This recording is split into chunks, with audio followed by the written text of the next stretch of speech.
been a while since I've been over here. Nice to see you all. What a big turnout. Hi, Lynn. It's almost nice enough we can meet outside today, so spring's here finally. So I have this list of questions. I was thoughtful to put these together.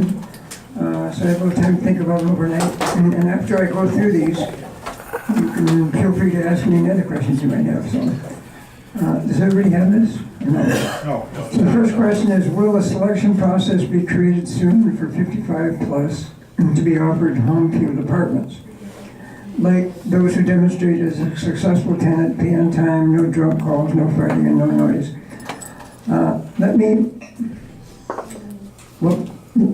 give you a little update on where we're at in the process before I go through this.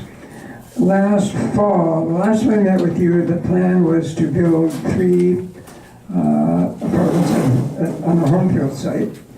And as they come up, we'd be moving into them. And the subsidy that goes from this building, the subsidy would transfer to these new buildings. As we started doing that, it turns out we could only put, in a 36-unit building, only put 20 subsidized units in there because we had to have more income to support the buildings. So at 20 units a building, and we could only build 1 building a year, it's about a 15-year process using that program that we thought we could use, which we don't have 15 years. So we dropped that program now. Beyond Shelter, which was our subsidiary, the nonprofit builder that's doing that, is going forward and building those 3 projects out there. But they're not going to be, we're not going to transfer subsidy from this building to those apartments. They're going to be affordable. If somebody wants to move out there, you can feel free to move out there. They're going to be available over the next 3 years. They're going to open in 1 year. So instead of doing that program, which is called the Rental Assistance Program under HUD, we're doing something else with HUD called the Section 18. And what that is, we just get permission from HUD to sell the building. We've already applied for permission, and within a couple months we'll get that permission. And then we'll probably, by January of next year, put the building on the market. Be a few months of finding a buyer and closing a deal on somebody. And then when we close the deal, we'll ask the buyer, we'll have 2 years then to vacate the building. And in that 2 years, we will build about 100 units of new apartments in that 2-year period. And then the 3rd year after that, hopefully another 30 or 40 units. So we'll schedule probably 150 apartments, approximately. And then, so we'll have maybe 150 approximately residents from here where we'll have new housing for, leaving another 50 or so residents with vouchers. The choose vouchers can go into the community and we'll help find housing in the community. Maria, you already have a question. Okay. No, can you just move the microphone a little bit so, yeah, away. Away, okay. Away, yeah. This better? Yeah. Not so much static? There you go. Thank you. Perfect. Yeah. So maybe some of you didn't hear what I said because of that. So anyway, it's a longer process than we thought. We're going to, the first units that'll be available then to move into will probably be January of 2019. So we're a long ways away. So if you choose to move between now and then, that's your choice. We can't help you with the move between now and then. But I think at that point, when we get the consent from HUD and we close on the building, we'll have a couple of years. And in that 2-year period, anybody that wants a voucher can take a voucher and go out into the community and rent, or they can move to Grand Forks and we'll pay their rent, or they can move wherever they choose in the country. And your rent, what you're paying here will be, you won't pay any more wherever you go, you won't pay any more than what you're paying here. So then, if there's any questions about that, now I can go through some of these questions, and that, what I said might have answered some of the questions you had. So here's question number 2. If a person decides to move out of the building at any time up until 55 and older ones are moved out, will our move still be paid for by Fargo Housing? Like I said, once we know exactly what we're going to do and have the permission from HUD to go forward, we'll let everybody know. Now you have 2 years. In the next 2 years, from that point, you can take a voucher and move. And whether it doesn't matter if you're age 55 or age 18. So that's not going to make any difference. And when is the construction period expected to start on the building? So we won't start. Like I said, the home fields projects are being built, and those will be available to somebody with a voucher can go jump in there and be housed it when you wish to. But the buildings that we're going to have for replacement housing won't start construction until the spring of 2018. 2018, yep. And then in like January of 2019, we're ready to move in. Does the high-rise have to be sold before construction can begin on the new buildings? Yep. And then the other part of that is, what is the building worth? We just hired an appraiser. The city appraiser's office says it's worth about $4 million. We hired an independent appraiser just last week that's going to give us an appraisal. I think we'll have that back in June. So then we'll know. Yep, Tommy, you had a question? Yeah. Do you think this deal going through is guaranteed this time or what? No, nothing guaranteed. I wish. I got faith in you. Well, thank you. I appreciate it, and I hope I can deliver. But we feel fairly confident we can do this. So. Y'all talking about 2018. Yep. Okay.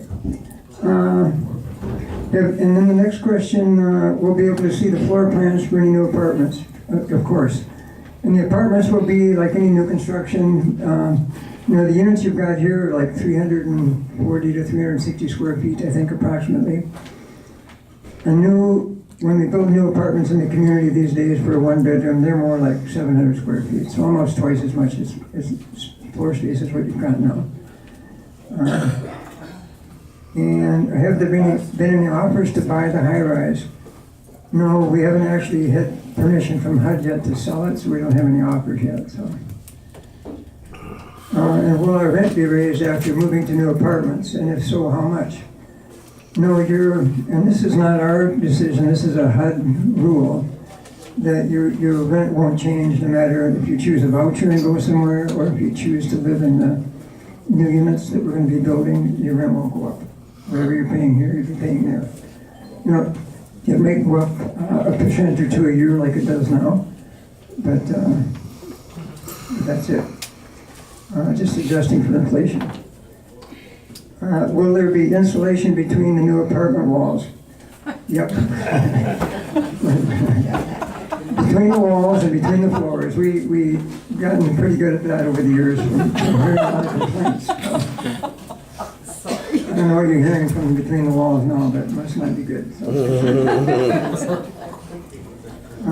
And is the plan still for us to move to the 42nd Street area, or are we going to a different location? No.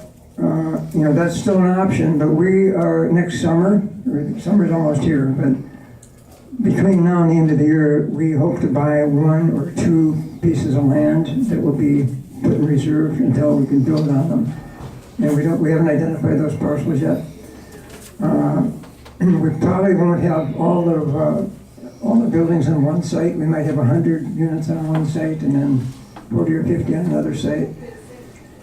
We're trying to find some land that's close into the downtown, and as you are aware, there isn't much vacant land in the downtown to build a big building on.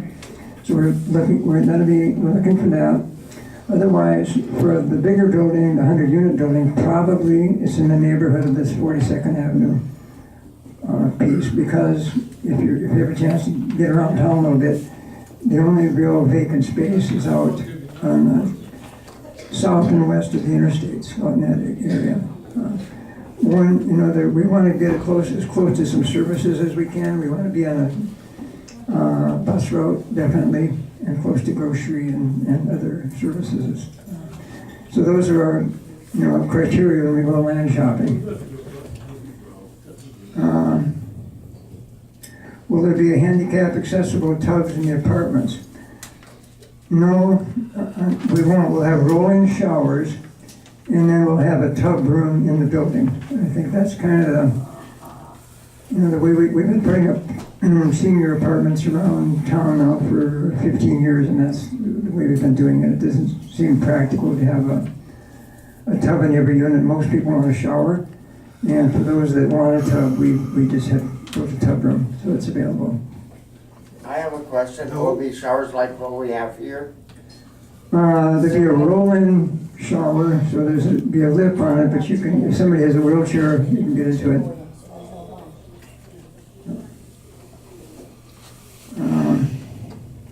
Will there be elevators? Yes, there will be. We're probably looking at 3-story buildings and definitely have an elevator. And will all the buildings be in the same area? I guess I kind of answered that, but, maybe not. Probably on a couple sites, but if we find a big enough land parcel, maybe all on one site. And I'm not sure if I understood this question. What are some of the other organizations being considered? I don't know. Like that number 8. Oh, Section 8. Yeah, I guess HUD is our main, other organization that we need to work with. And Section 8, the Section 8 vouchers are issued by HUD. And we administer those through our office. It'll be about 7 years, so we move. No, 3 years. Right at the beginning of 2019. Somebody that wants a voucher can move a couple years before then, but if you're going to move into the building we're building, it'd be 2019. And then the next question was, how long does it take to get on Section 8 if you live at the high rise? If you're trying to get on Section 8 today, it's about a year-long wait. But once we get the okay to sell the building, then you automatically will get a Section 8 voucher if you want one at that time. And the square footage of the apartments and accommodations was a question. I think, probably about 750 square feet. And accommodations, I'm not sure. Well, we have, bigger kitchen than you've got. You have some storage in there. We typically have a washer and dryer in a unit in the stuff we've been building lately. In the pantry, yes, sir. Dishwasher? We have been putting in dishwashers, yes. Yeah. Balcony? That included washers and dryers also, right? Yes. Yep. And the balconies are something I personally always try to build in, and depends on the cost of building at the time we build, and that's always something we plan for. And if our costs get up too high, it's probably one of the first things we take out, because they aren't essential, but they sure are nice. Yep. So we hope to do that, but can't promise to do it. And will the apartment entrance be handicap accessible? Yes. Will they have washers and dryers? Yes. Is it possible that some of the units will be non-smoking? I'm not sure quite how to do that. We'll have to have some discussions around that. The new apartments we put up in the last 6 or 7 years have been totally non-smoking. I'm not sure that's not going to work there. So we'll have to figure out how to deal with that issue.